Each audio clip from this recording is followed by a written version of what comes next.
Pour ce que l'Esprit veut nous donner ce matin, je vais vous inviter à tourner dans un livre qu'on va vraiment pas souvent, un livre qui passe quasiment inaperçu dans la Bible parce qu'il n'a qu'un chapitre, et c'est Abdias, le livre d'Abdias, qui est juste avant Jonas pour vous aider à vous référer un petit peu. Donc, on va aller dans le livre d'Abdias, la courte lettre, si je peux l'appeler comme ça.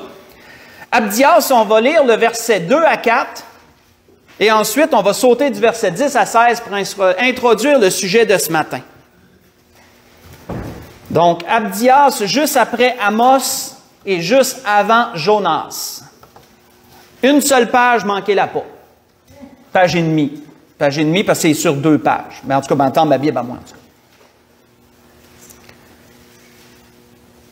Donc, dans le livre d'Abdias, chapitre, je dirais pas le chapitre parce qu'il n'y en a rien qu'un, mais on lit du verset 2 au verset 4, il est dit, « Voici, je te rendrai petit parmi les nations. » C'est l'Éternel qui parle par son prophète.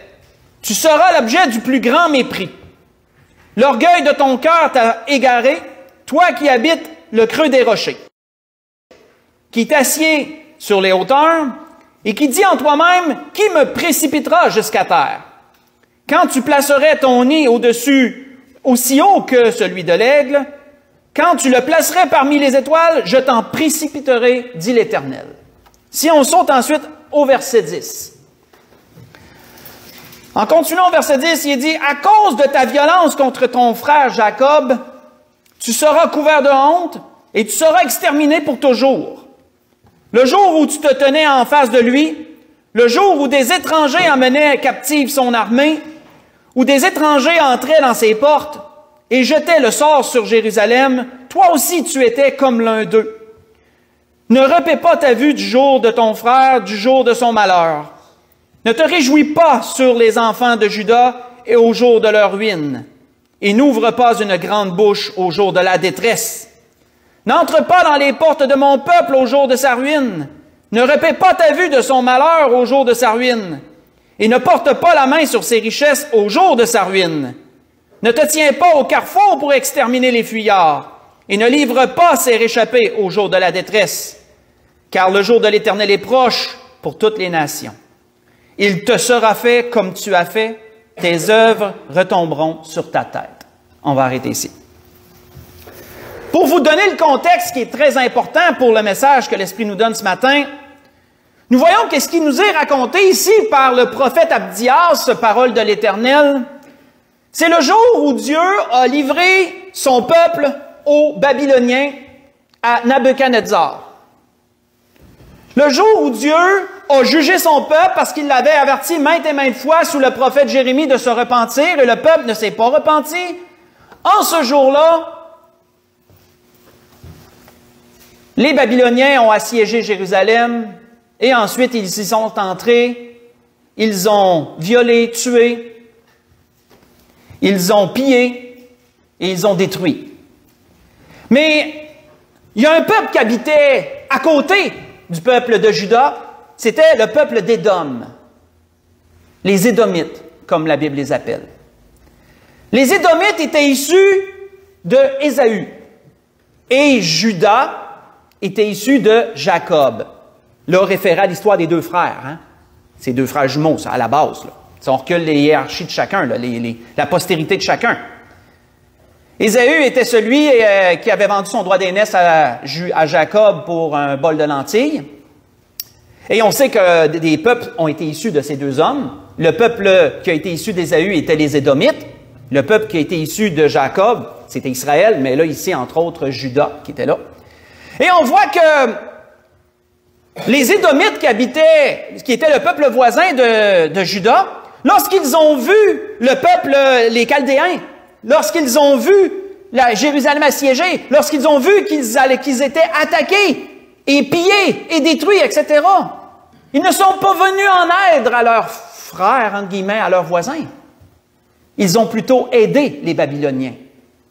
Ils ont aidé les Babyloniens à conquérir la ville. Ils ont exterminé avec les Babyloniens les fuyards qui tentaient de s'enfuir. Ils ont pillé Jérusalem, tout comme les Babyloniens. Et lorsque Dieu a vu cela, Dieu a été très fort déplu de l'attitude d'Édom, des Édomites. Et qu'est-ce que Dieu lui a dit par le prophète Abdias? Tu te crois en sécurité parce que les Édomites habitaient dans les montagnes. Et il lui dit, tu te crois en sécurité dans tes montagnes, dans le creux de tes rochers. Mais Dieu dit même, si tu te crois en sécurité dans les hauteurs, il dit, je vais t'en précipiter en bas, dit l'Éternel.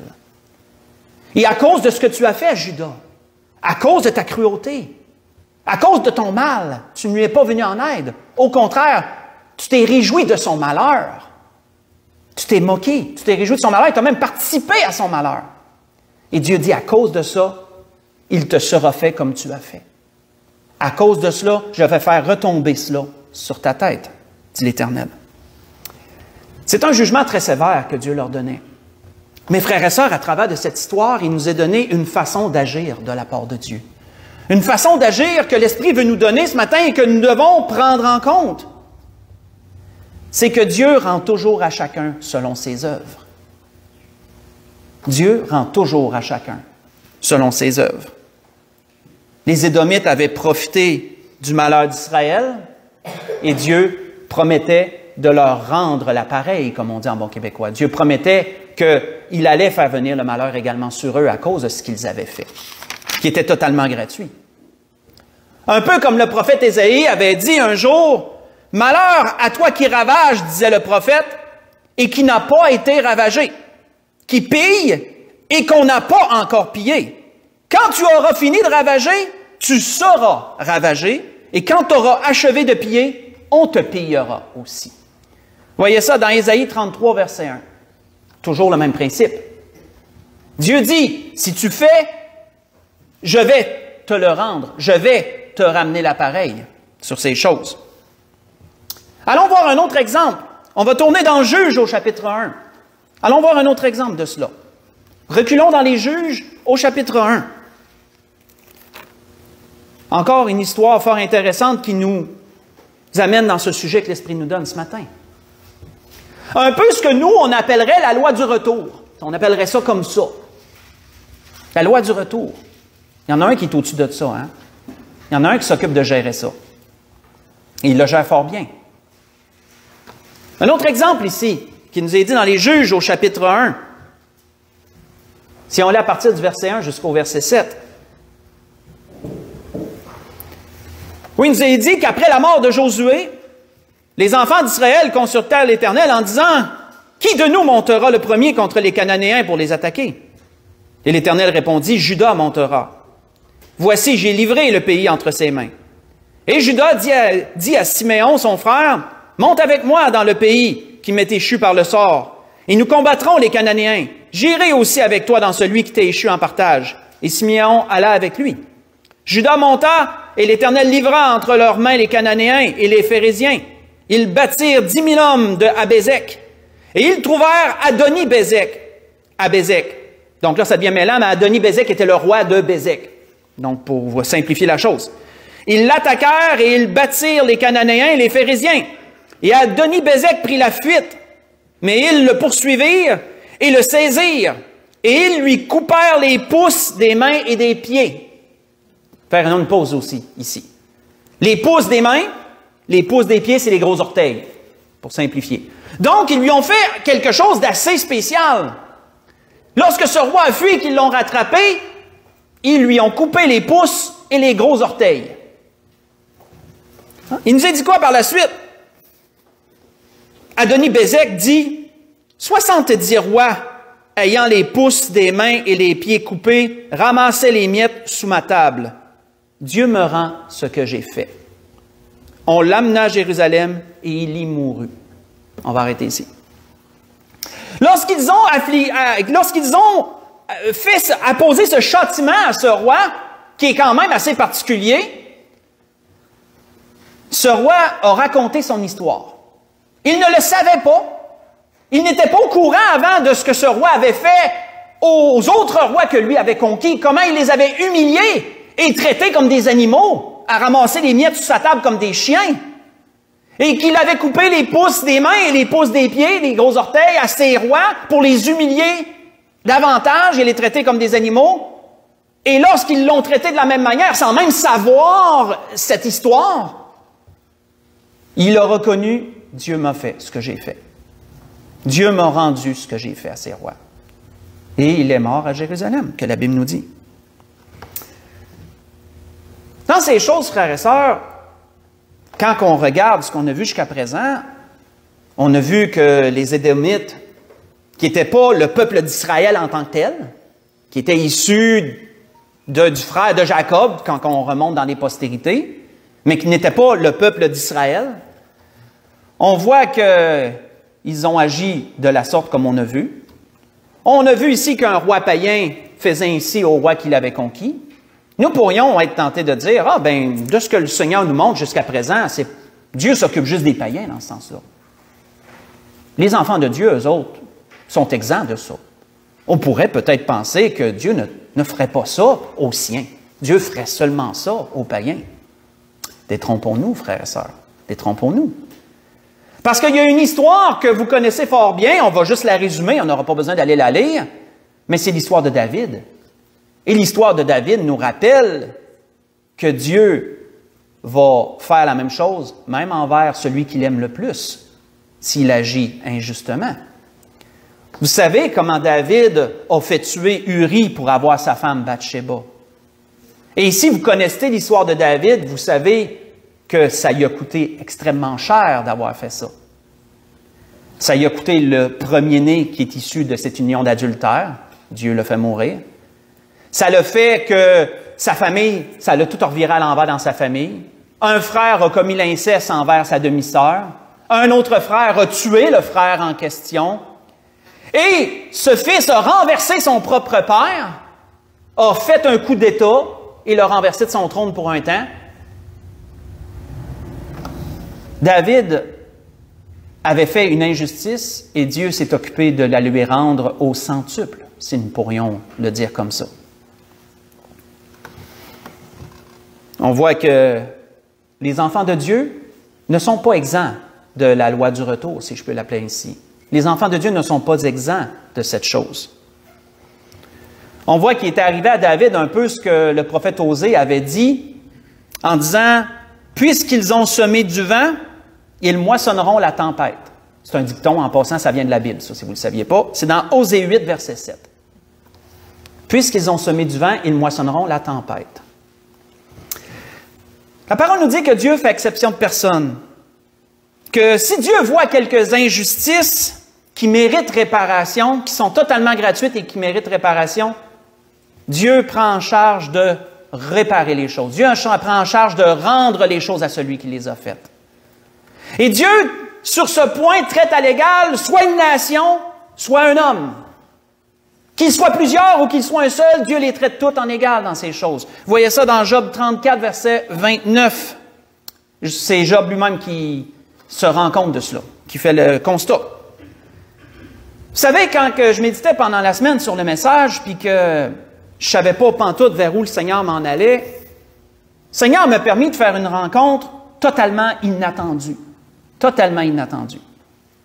Je suis allé chez le médecin au sans rendez-vous parce que j'ai commencé à faire une otite externe à l'oreille. Tu sais, j'avais comme le canal d'oreille tout enflé, puis c'est tout au vif, puis en tout cas, etc. Là. Puis j'ai pris un sans rendez-vous, j'ai réussi à avoir un rendez-vous. Donc, et dans la salle d'attente, j'ai rencontré un homme de mon âge avec une jeune fille. Sur le coup, je les ai pas reconnus, mais quand je l'ai reconnu, j'ai reconnu un ami d'enfance que ça faisait assez longtemps que j'avais pas vu, mais ça a été mon meilleur ami. Puis ça a été juste un concours de circonstances qui a fait qu'on s'est pas revus. Lui, dans le fond, un moment donné, vous savez, les chemins parfois se séparent, lui. Et j'étais tellement content de le voir. Je l'ai serré dans mes bras. J'étais tellement heureux de le voir. Puis on a jasé. Ça a été fort agréable.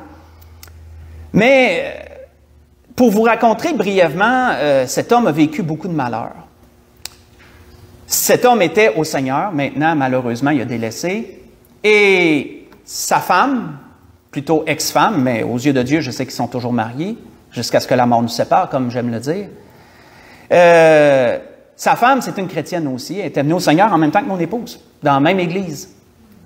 Et ils ont plusieurs enfants, une belle famille, Mais un jour, sa femme a fait quelque chose de totalement inacceptable. Sa femme, un jour, s'est tournée vers un autre homme et elle l'a trompé. Et non seulement ça, pour justifier son adultère, elle l'a accusé faussement de toutes sortes de choses, d'avoir battu ses enfants, d'avoir été violent envers elle-même, etc. Toutes des accusations qui étaient fausses, mais c'est elle qui a été crue, qu'en fin de compte, cet homme-là a été dépouillé de tout. Il a été quasiment mis dans la rue. Il ne pouvait plus voir ses enfants. Même à ce jour, même ses enfants, ils ne parlent pas pour la plupart. Ils ne savent pas, ils n'ont juste pas essayé de prendre contact avec lui. Il a dû s'en aller pour un temps parce que les gens ils parlaient trop en mal de lui. Il a dû s'exiler pour un temps. Et ça m'avait brisé le cœur quand j'avais su cette histoire-là. Et là, je le voyais avec cette jeune fille que j'ai fini par comprendre que c'était une de ses filles qui a décidé de reprendre contact avec lui pour finalement se rendre compte que tout ce qu'on lui avait dit sur son père était totalement faux. Son père n'était pas l'homme qu'on lui avait décrit. Et maintenant, elle est heureuse d'avoir renoué avec lui. Ça faisait un an à peu près qu'elle a renoué avec lui. Et ils sont toujours ensemble. Et là, j'y ai demandé comme ça, j'ai dit, puis ta mère, est-ce qu'elle est heureuse dans son choix qu'elle a fait? Parce qu'elle habite toujours avec l'homme en question. Et cette fille me dit non. Elle dit non, même à pire qu'avant. Cet homme-là la traite comme rien. Il lui crie après, il lui dit des bêtises, il la traite comme rien, elle est très malheureuse. Et c'est de là que l'Esprit m'a donné le message de ce matin. Et vous savez, quand j'ai entendu ça, j'ai demandé pardon au Seigneur après, mais j'ai souri. Je le confesse, j'ai souri. J'étais quasiment heureux. Parce que j'ai dit, le Seigneur lui a rendu la monnaie de sa pièce. Elle a fait quelque chose de totalement inacceptable et Dieu lui a ramené sur le dos ces choses-là. Et elle n'est pas heureuse aujourd'hui. Mais je demande pardon au Seigneur, j'ai demandé pardon au Seigneur parce qu'on ne doit pas se réjouir du malheur. Lorsque Dieu décide de juger, on ne doit pas se réjouir de ces choses. Au contraire, on doit être dans la crainte de Dieu par rapport à ces choses-là. Parce qu'une question que je me suis posée, pourquoi Dieu agit comme ça? Pourquoi Dieu est-il parfois aussi sévère pour rendre à chacun selon ses œuvres, dépendant de ce qui est fait, bien sûr? Dieu sait juger justement chaque œuvre.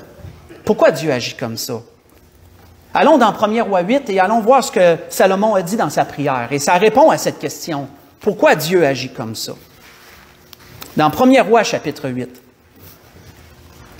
Mais juste pendant que vous y tournez pour clore mon histoire, j'ai rendu gloire à Dieu parce que j'étais tellement content d'avoir des nouvelles et tout. Puis j'espère pouvoir peut-être l'inviter chez moi prochainement. J'en ai parlé un peu à mon épouse, puis peut-être essayer de l'inviter pour un repas, quelque chose, essayer de renouer un peu. Parce qu'il a redéménagé proche de chez nous, bien proche. 40 minutes à peu près, mais c'est quand même pas si loin comparé à où qui était rendu. Mais c'est quelque chose, hein, ce qui peut se passer parfois, quelque chose. Dans 1er Roi 8, si on lit à partir du verset 37 jusqu'au verset 40, qu'est-ce que Salomon disait dans sa prière, dans la dédicace du temple? Salomon dit, quand la famine, la peste, la rouille, la nielle, les sauterelles, d'une espèce ou d'une autre, seront dans le pays, quand l'ennemi assiégera ton peuple dans son pays, dans ses portes, quand il aura des fléaux ou des maladies quelconques, si un homme, si tout ton peuple d'Israël fait entendre des prières et des supplications, et que chacun reconnaisse la plaie de son cœur et étend les mains vers cette maison, exauce le Dieu des cieux, du lieu de ta demeure, pardonne, agis et rends à chacun selon ses voies. Toi qui connais le cœur de chacun, car seul tu connais le cœur de tous les enfants des hommes. Ainsi, et notez cela, ainsi ils te craindront en tout temps, qu'ils vivront dans le pays que tu as donné à nos pères. On va arrêter ici. Dieu, frères et sœurs, agit ainsi afin qu'on le craigne. Dieu veut apprendre aux hommes à le craindre, qu'ils reconnaissent qu'il y a une justice. Il y a une justice qui vient du Créateur dans toutes ces choses. Et que les enfants de Dieu reconnaissent que le Père a autorité et que le Père sait gérer ses enfants, si je peux l'exprimer comme ça. Il sait reprendre justement les siens. On voit que le Seigneur avait dit un jour une parole, faites juste écouter. Parole fort intéressante en rapport avec ce que l'Esprit nous dit ce matin quand on l'applique à ce contexte. On voit que le Seigneur avait dit un jour, « Le serviteur qui, ayant connu la volonté de son maître, n'a rien préparé et n'a pas agi selon sa volonté, sera battu d'un grand nombre de coups. Mais celui qui, ne l'ayant pas connu, a fait des choses dignes de châtiment, sera battu de peu de coups. On demandera beaucoup à qui l'on a beaucoup donné, et on exigera davantage à celui à qui on a beaucoup confié. » Voyez ça dans Luc chapitre 12, versets 47 et 48. Et vous savez, quand je méditais là-dessus, je me disais, oui Seigneur, ça fait du sens. Parce que si, admettons, un ami de mon enfant est à la maison puis qui fait quelque chose de très répréhensible, puis que mon garçon fait la même chose très répréhensible, bien c'est sûr que je ne pourrais pas les chicaner de la même façon.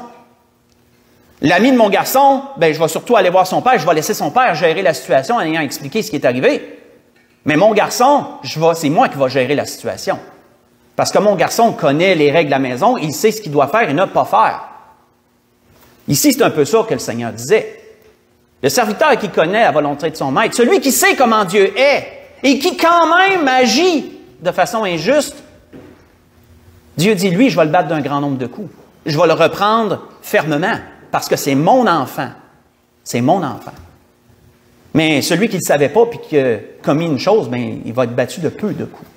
Donc, on voit qu'il y a quand même une chose par rapport à ça. Quand tu appartiens au Seigneur, tu as quand même une rigueur morale à respecter. Tu as une éthique à respecter. Tu es un enfant de Dieu, tu n'es pas n'importe qui. Tu dois agir en conséquence de cela. On voit que ça va bien avec ce que l'apôtre Paul disait aux Galates quand il a dit « Ne vous y trompez pas, disait-il, on ne se moque pas de Dieu. » Ce qu'un homme aura semé, il le moissonnera aussi. Vous voyez ça dans Galates 6, verset 7. Ainsi, frères et sœurs, si nous avons fait quelque chose d'injuste,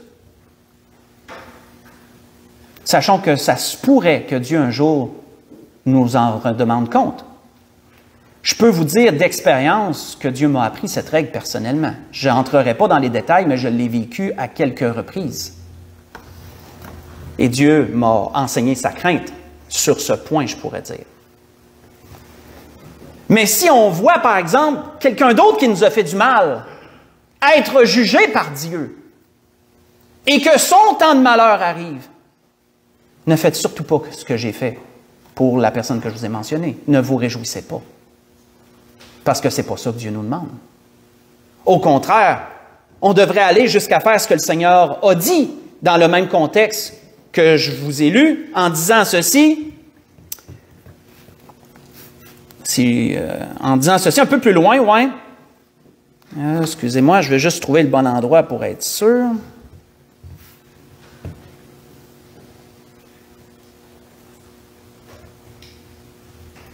Oui. Lorsque tu vas avec ton adversaire devant le magistrat, tâche de te dégager de lui, disait le Seigneur. De peur qu'il ne te traîne devant le juge, que le juge ne te livre à l'officier de justice et que celui-ci ne te mette en prison. Je te le dis, tu ne sortiras pas de là que tu n'aies payé jusqu'au dernier centime. Vous voyez ça dans Luc, chapitre 12, versets 57 à 59. Frères et sœurs, si nous voyons quelqu'un qui souffre, soyons plutôt dans la crainte. Même si c'est justifié, même s'il récolte ce qu'il a semé, soyons dans la crainte de Dieu plutôt. Ne nous réjouissons pas de son malheur. Restons en retrait, soyons dans la crainte dans ces choses. C'est Dieu au final qui juge. C'est Dieu qui juge toutes choses. Parce que si on se réjouit du malheur de quelqu'un d'autre, Dieu peut également décider de nous ramener ça en pleine figure, puis ça peut être aussi amer de récolter ces choses-là.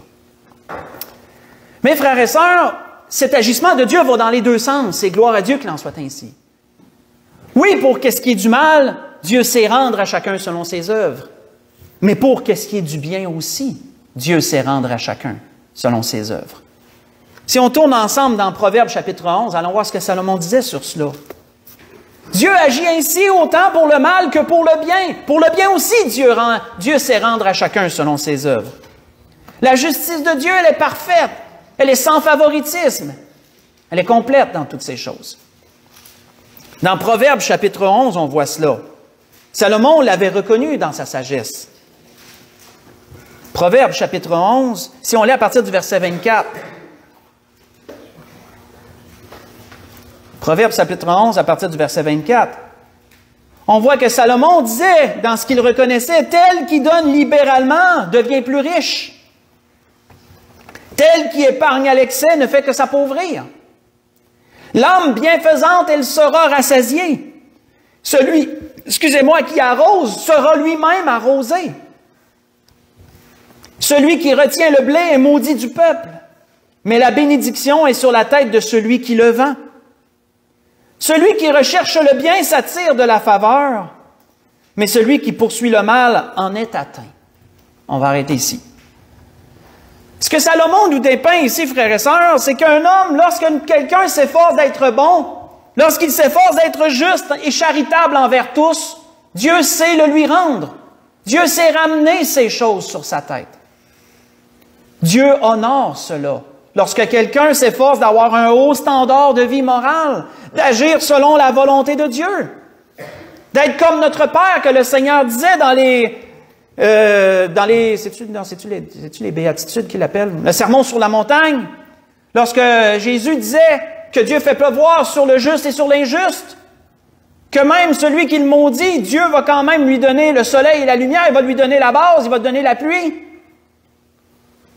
Dieu, oui, c'est lui qui rend la justice, mais Dieu est capable, comment je pourrais dire, d'être bon même envers les méchants.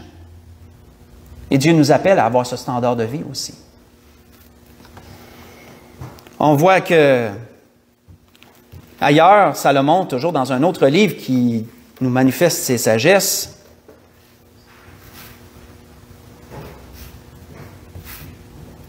Salomon disait, « Jette ton pain à la surface des eaux, et avec le temps, tu le retrouveras. Donne-en une part à 7 et même à 8, car tu ne sais pas quel malheur peut arriver sur la terre. » Plus loin, il disait, « Dès le matin, sème ta semence, et le soir, ne laisse pas reposer ta main, car tu ne sais point ce qui réussira, ceci ou cela, ou si l'un et l'autre sont également bons. » Vous voyez ça dans l'Ecclésiaste chapitre 11, j'ai lu versets 1 et 2 et verset 6. Comme Salomon le sous-entend ici dans ce que je viens de vous donner, il ne s'agit pas de donner dans l'espoir de recevoir en retour. Il ne s'agit pas d'être bon dans l'espoir qu'on va être bon envers nous. Il s'agit simplement d'être bon tout court pour accomplir la volonté de Dieu. Et Dieu sait se souvenir de toutes ces choses. David, dans une autre de ses prières, faites juste écouter toujours, avait également reconnu ce même fait. David avait dit, avec celui qui est bon, tu te montres bon. Avec l'homme droit, tu agis selon sa droiture. Avec celui qui est pur, tu te montres pur. Et avec le pervers, tu agis selon sa perversité. David avait dit ça dans sa prière, dans 2 Samuel 22, versets 26 et verset 27. Et nous avons encore de beaux exemples dans la parole qui nous démontrent ce fait-là. Un exemple qui vraiment est toujours utilisé pour beaucoup de cas, mais qui s'applique entre autres dans ce cas-ci, c'est Joseph envers ses frères. Comment que malgré les malheurs qu'il a vécus, ce qu'on lui a fait subir, Dieu a fait renverser les choses. Et ceux qui l'ont persécuté et qui l'ont vendu en sont venus un jour à mendier le pain. Et c'est lui qui était au-dessus d'eux pour le leur donner. Dieu leur avait rendu le mal qu'ils avaient fait, ils l'ont même reconnu. Lorsque Joseph les a éprouvés en gardant un en prison, en disant aux autres, « Allez chercher votre frère, etc. » là, quand vous lisez l'histoire de Joseph, ils ont reconnu ce fait. On voit également qu'une autre histoire intéressante qui nous rappelle ça, c'est dans l'histoire d'Esther, c'est Mardoché. Comment Mardoché, un jour, a mis à jour un complot visant le roi de ce temps-là, le roi Assuérus, et qu'il n'a rien reçu pour avoir mis ce complot à jour qui visait à frapper le roi et le tuer.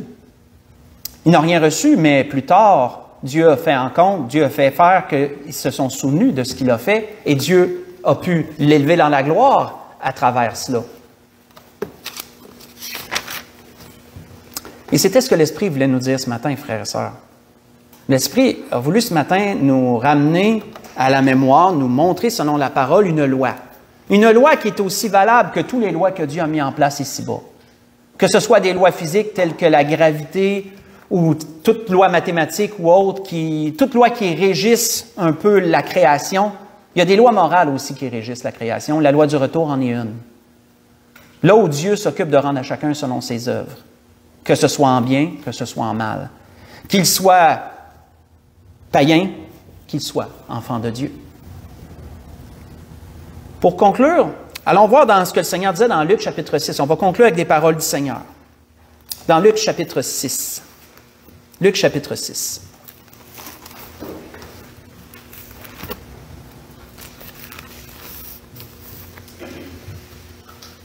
Dans Luc chapitre 6, on va lire le verset 37 et le verset 38.